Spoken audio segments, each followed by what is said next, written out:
রাস্তায় কোনো টাকা কুড়িয়ে পেলে করণীয় কি? আমি কি ওই টাকা মসজিদে দিয়ে দিব, নাকি এর সাথে আরো যোগ করে টাকা দান করতে হবে?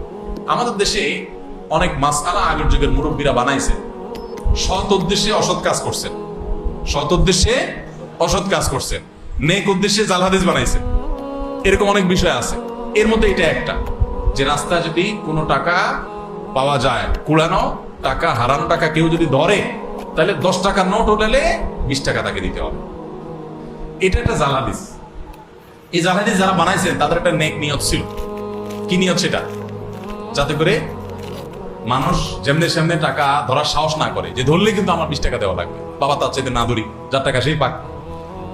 এরকম বহু নেক উদ্দেশ্যে জাল হাদিস বানাইছে। যেমন রাতে যে আমাদের খাবারের প্লেট, এটা খায়া পানি, ধোয়া পানি, আগে গ্রামের আমরা মাটির ঘরে, টিনের ঘরে থাকতাম, তো এটা বাহিরে ফেলানো যাবে না রাত্রে, তাইলে ক্ষতি হবে।